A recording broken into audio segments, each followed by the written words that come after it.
The quorum bell is yet again on ring mode at the Senate as the Speaker, upon the commencement of business this afternoon, has directed the Sergeant at Arms to ring the quorum bell for 10 minutes, and this being a lunch hour session where the House is commencing at 2 p.m., contrary to the norm, where the House usually commences business at 2:30.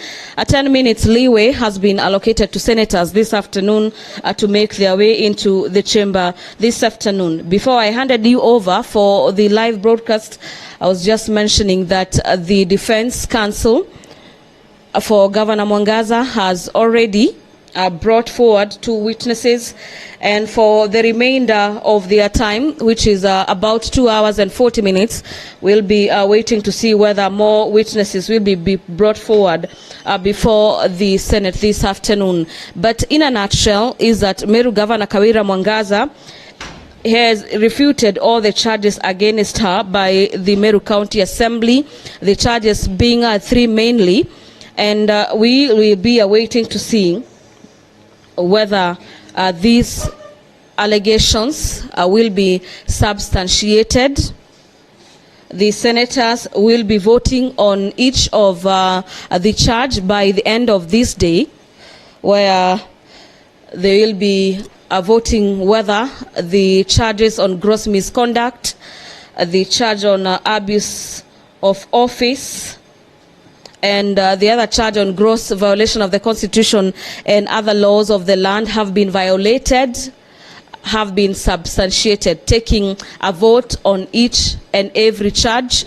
And our dear viewers, remember that according to the Constitution, on the grounds for the removal by impeachment of a governor or a state officer, in this case, the Constitution requires that in the event either of the 3 grounds that MCAs have brought before the Senate this afternoon, or during this 3rd impeachment by the Meru MCAs, in the event one of the charge has been substantiated, then automatically the governor for Meru County will cease to hold office. But yet again, the law provides that in the event that the Senate upholds the impeachment of the governor for Meru County that was done by the Assembly, then the governor also has the option of moving to court, to the High Court in this case, to try and fight her way through the courts in regards to that. But by the end of this day, when the House will have taken a vote in regards to the 3 impeachment charges leveled against the governor, in the event that each of the charge fails to garner the required number to impeach the governor, then the governor will be back in office to continue with her mandate at Meru, at the county of Meru. The charges that the governor for Meru County is facing is the gross violation of the Constitution and other laws, gross misconduct, and abuse of office. This afternoon, we expect the team that is in charge for the governor's defense to use the remainder of their time to convince the Senate why they term the charges by the members of the County Assembly of Meru as lies and frivolous.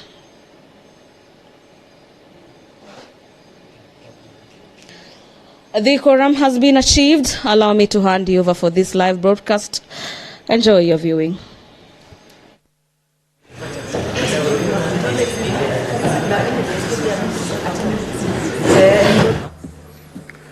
Order, Senator Ntuku. Since when did you become an usher? Now, honorable senators, at the adjournment of the sitting at 1, the governor was still presenting her case. and we're to stand down a witness to allow us to go for a lunch break. We will therefore proceed from where we left it. Counsel for Governor, you may recall your witness.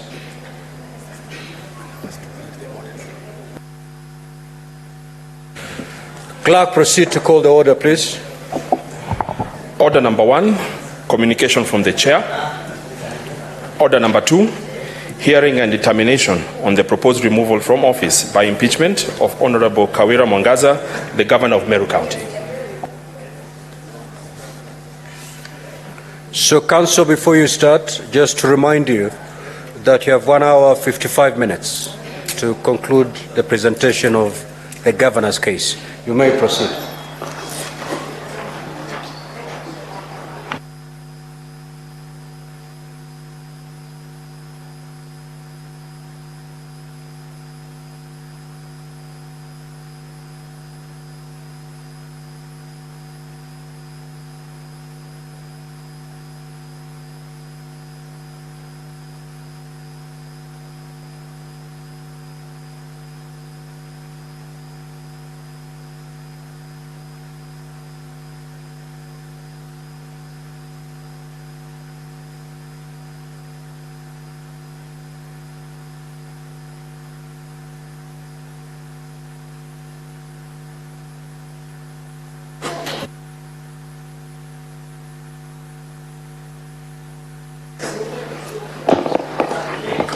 Mr. Speaker, sir, and honorable members,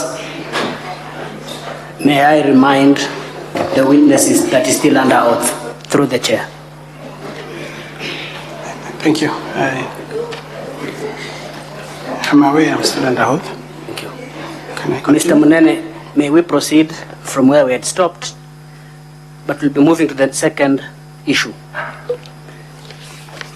The motion for impeachment before the Senate, the second issue accused of the governor is failing to appoint chairpersons of the Meru County Revenue Board, Meru Microfinance Corporation, Meru Youth Service Board, and Meru County Investment and Development Corporation Board.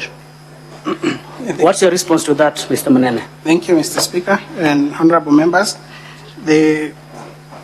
The governor has been accusing of failing to appoint the chairpersons of the Meru County Revenue Board, Meru Microfinance Corporation, Meru Youth Service Board, and Meru County Investment and Development Corporations as required by the law. I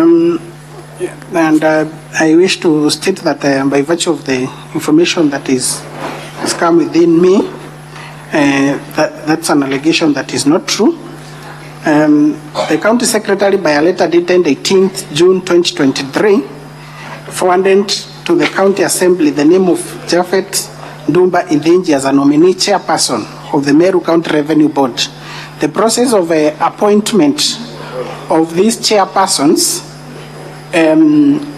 starts by the governor forwarding the list of nominees to the Assembly for approval. And it is only once the Assembly has approved. Mr. Speaker, sir, I'm sorry for intervention, but I would seek your guidance that the witness directs us to the place where that evidence is for, so that we are able to follow. Most obliged. Thank you. I was getting there, Mr. Speaker. No, get there fast. Thank you. Because as you explained, we need to be on that page. So start with the page containing that document, so that when all the senators are there and other parties are there, you can now proceed to explain yourself. Thank you, Mr. Speaker. It is on page 53 of the Governor's Board of Documents, Volume 1B, page 53. There's a letter there dated 18th June 2023, received by the Office of the Clerk at the County Assembly on 21st June 2023. And the Governor and the Executive Member in charge of Finance, pursuant to Section 6 of the Meru County Revenue Board Act, is forwarding the list of nominees for the chairperson and 2 members of the County Revenue Board.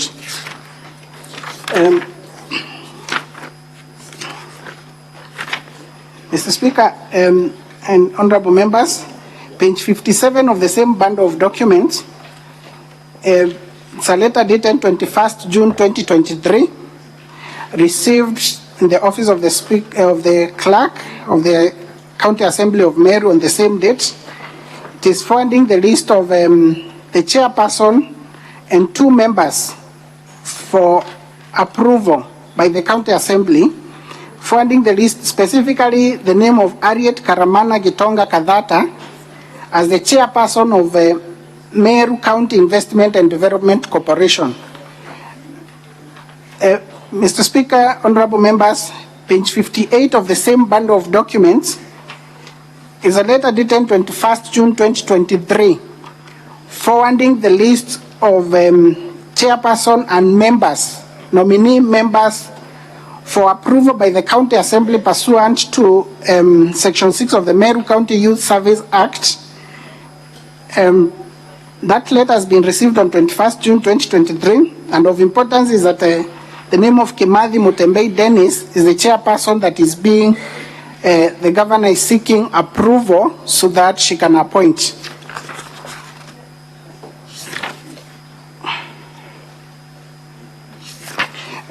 Mr. Speaker, honorable members, after this letter, the County Assembly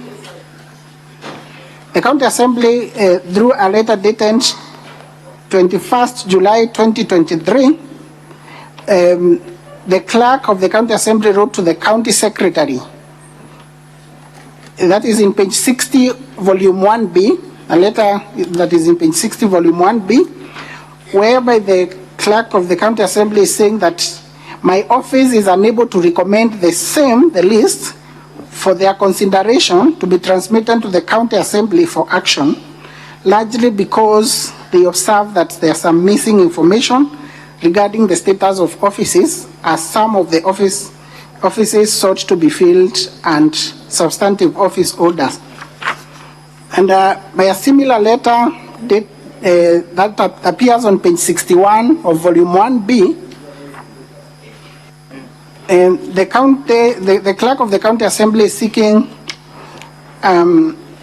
it's a reminder letter, followed by the letter that was received on 21st July 2023. And Mr. Speaker, honorable members, in response to that letter, the County Secretary and End of Public Service wrote a letter dated 18th September 2023.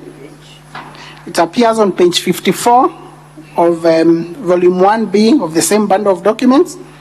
And in this letter, saying that it indicates that reference is made to the above subject matter, and your letter dated 31st August 2023. The nominees of the County Revenue Board are made in anticipation of their lapse of term on 14th December 2023. All the other offices fell vacant by way of natural attrition. Mr. Speaker, honorable members, on page 55 is another letter from the County Secretary directed to the Clerk of the County Assembly, which is a polite reminder. It has been received the same date, it's dated 11th January 2024. On 21st March, page 56, volume 1B. On 21st March 2024, the County Secretary still wrote another reminder to the Clerk of the County Assembly of Meru, and subsequently, Mr. Speaker and honorable members,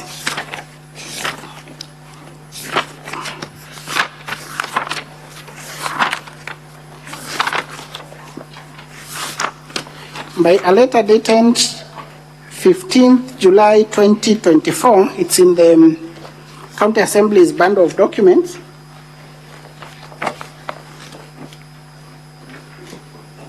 Volume 1.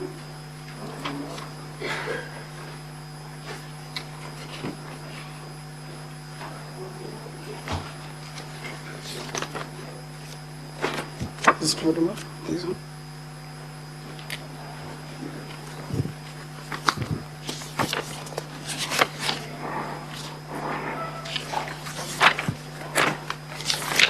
As you check on that, Mr.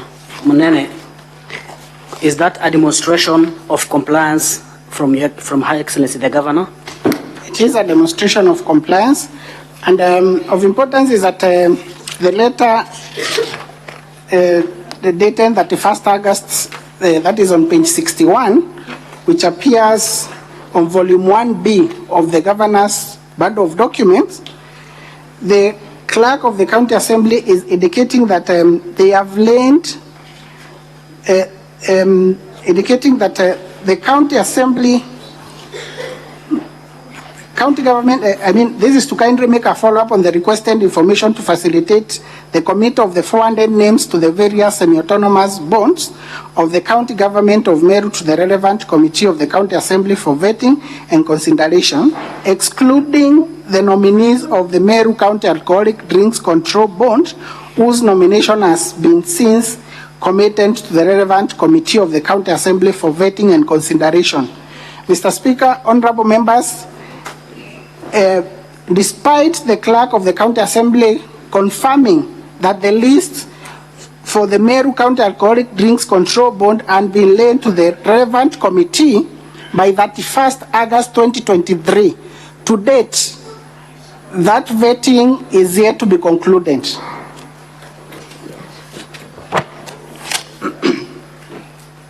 Mr. Speaker, honorable members, volume 2 of the County Assembly documents, page 60, is the letter I was referring to, dated 15th July 2024. And in this letter dated 15th July 2024, the County Secretary is indicating that is making a follow-up of those the position of the nominees, whether they have been approved or not, and indicates that to date the County Assembly has deliberately failed to approve and or communicate its rejection of the nominees to the County Executive despite constant reminders. Despite constant reminders. This is a letter dated 15th July 2024, and my emphasis, Mr. Speaker, honorable members, on that statement, despite constant reminders, is because I'm aware that yesterday the clerk of the County Assembly appeared before this honorable House and indicated that the letters, the 3 letters that I have mentioned, that is the letter dated, the letter appearing on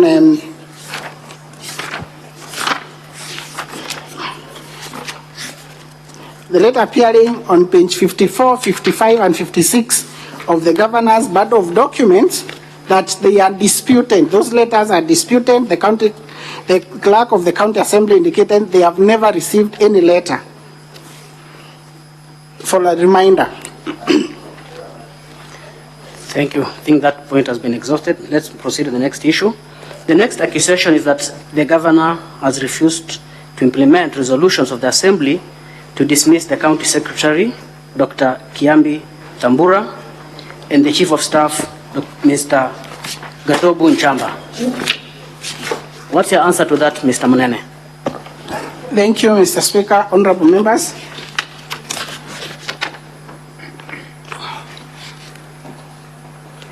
The Governor has been accused of refusing to implement the resolution of the County Assembly requiring the dismissal of the County Secretary and the Chief of Staff. Mr. Speaker, honorable members, I'm aware of the information that, by virtue of the position that I hold, that once a report of the committee of the County Assembly has been discussed, that report has to be tabled. Once a report has been prepared of a petition, the report has to be tabled in the County Assembly, and resolutions pursuant to that report made. Thereafter, the resolutions and the answers for that sitting adopting the report is supposed to be forwarded to the Executive or to the Governor to implement the resolution. I can confirm that the document that the County Assembly seeks to rely on do not include a resolution. They do not include any answer showing whether the report that for the Joint Committee was adopted by the Assembly or not. So to that end, there is no resolution to accuse the governor of not implementing. Thank you, Mr. Mnene. Quickly, as a practitioner of law, does the county assembly have mandate to dismiss a county secretary and chief of staff as officers in the office of the governor?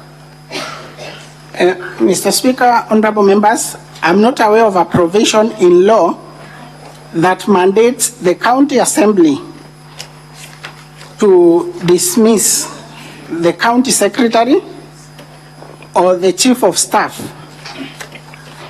To the best of my knowledge, in reference to a decision of Kilifi High Court in owned by the Kilifi County government, the former county secretary of Kilifi County, the decision of that case indicates that the county assembly can only move a censure motion against the county secretary. The provision of the law, section 44 of the county government, talks of removal of the governor, the removal of the county secretary by the governor. That the governor may remove the county secretary in pursuant, subject to the terms and conditions of the contract of service. Thank you, Mr. Mnene. The next question will be, the governor has been accused of illegally dismissing Dr. Ntoiti, CEO of County Revenue Board, Paul Mwaki, CEO Liquor Board, Kenneth Kimathi Mbaye, Managing Director, Meru Microfinance Corporation, and Josephine Kithure, CEO, MEWAS, in usurpation of the powers of the appointing authorities. What's your answer to that, Mr. Mnene? Thank you, Mr. Speaker, honorable members.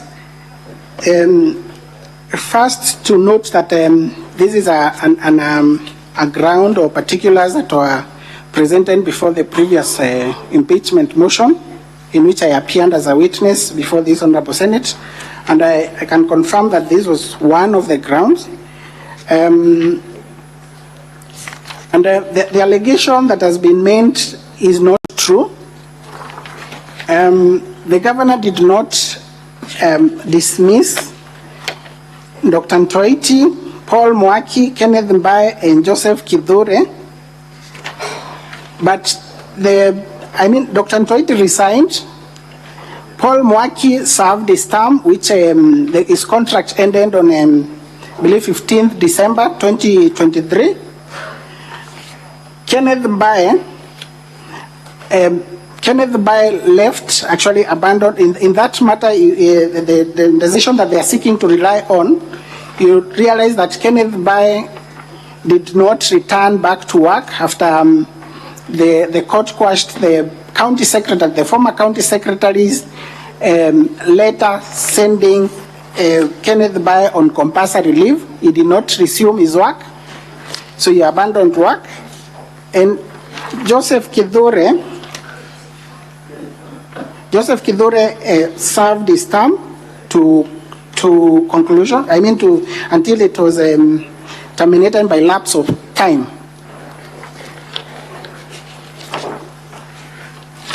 So, and also the allegation that the county government of Meru has been slapped with the 4 million in that decision.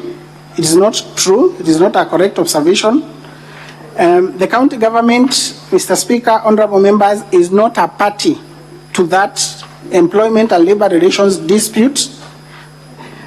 And in the same decision, in the same order, the general damages that were granted of cumulative general damages of 1 million. Perhaps very quickly, Mr. Mnene, if you could refer the House to the specific documents they wish to rely on. Mr. Speaker, honorable members, page 68 of the bundle of documents, volume 1B of the governor's bundle of documents,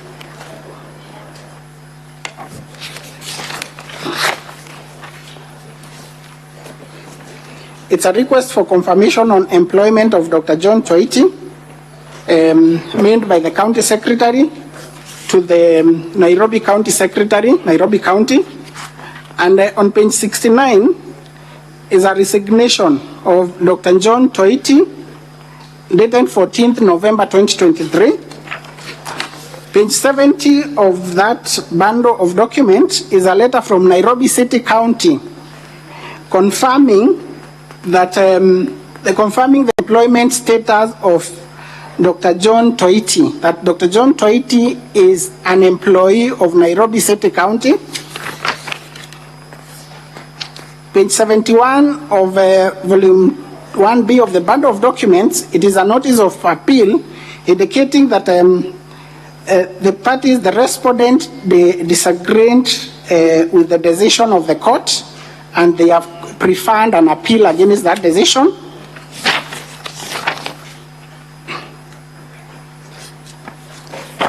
Mr. Minister, I think that is sufficient. I'll move to the final issue.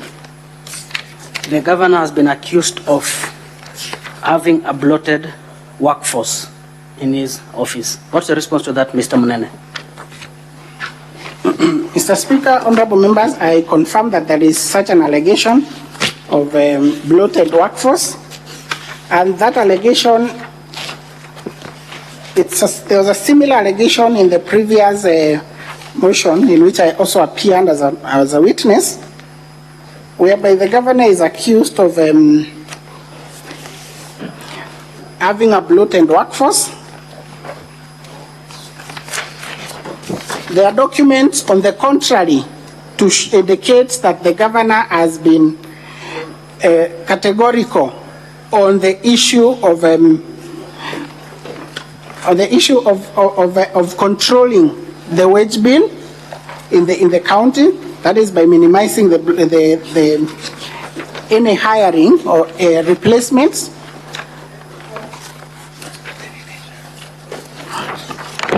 Through the assistance of my advocate, I want to get to that page. This is employment.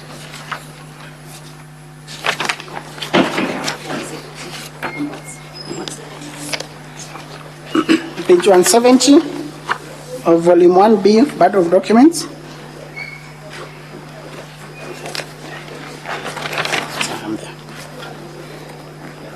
This is a letter from the secretary. It's an internal memo from the secretary, County Public Service Board, to the Chief of Staff.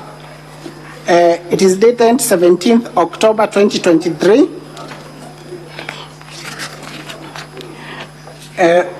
Mr. Speaker, honorable members, it's of importance to note that at 17th October 2023, it is the same week that the second impeachment motion was drafted and debated at the County Assembly.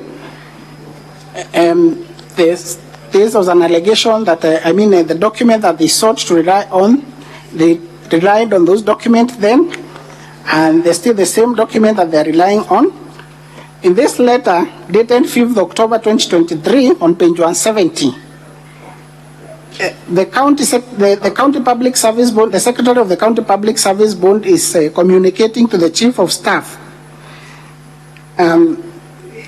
that we would like to inform you that we have exhausted the available vacancies in the office of the governor as per the Transition Authority Circular of 6th September 2013. We have concluded on the recruitment process for staff in the governor's office. Attached, please find the list of the officers who have been so far employed in the office of the governor. And Mr. Speaker, honorable members, that list has 29 employees, 19 directly under the governor's office, and 10 under the deputy governor's office. Surprisingly, Mr. Speaker, honorable members, by a letter dated 6th October 2023, that is the following day, the first letter is dated 5th October 2023. The second letter comes on, it's dated 6th October 2023, but delivered on 5th December 2023. That is after the impeachment motion. The first letter is dated, appearing on page 170, is dated 5th October, but was sent to the Chief of Staff on 17th October when it is received. The second letter is dated, appearing on page 175 of the same bundle of documents. It is dated 6th October 2023 and received on 5th December 2023. Page 175, volume 1B of the Governor's Bundle of Documents. This letter, the bond has appointed Gitobu Tunu Gatweri as an administrative officer to replace Ellen Bahati Matilu, who left service. She will be placed in the Deputy Governor's office.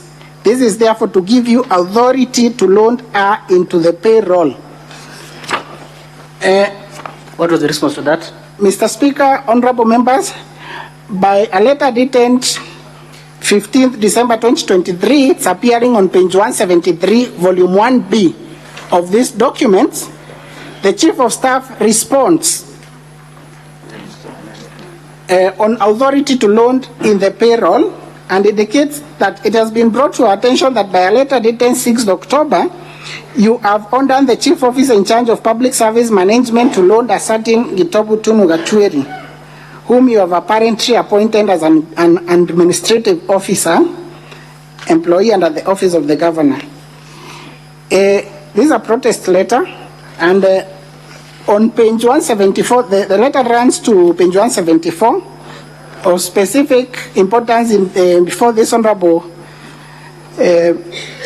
Assembly and Mr. Speaker, honorable members, is that the Chief of Staff says, be reminded also that solely the Governor has previously and including in the recent impeachment proceedings, both the branch of allegations of bloated workforce under the office of the Governor, and is not willing to preside over further appointments and overloading of the payroll as suggested by your latest communication. And in the same memo is saying that be advised that there is an administrative officer at the Deputy Governor's office who was deployed and has been there from 23rd February 2023. So the Governor is resisting any addition. Thank you, Mr. Menene. I think you have been clear beyond peradventure. Mr. Speaker, sir, I'll close there in chief. You'll wait for questions, Mr. Menene. Okay, the witness seems to have one more issue to clarify as counsel of very well. Mr. Speaker, honorable members, there is also an allegation that has been raised on the issue of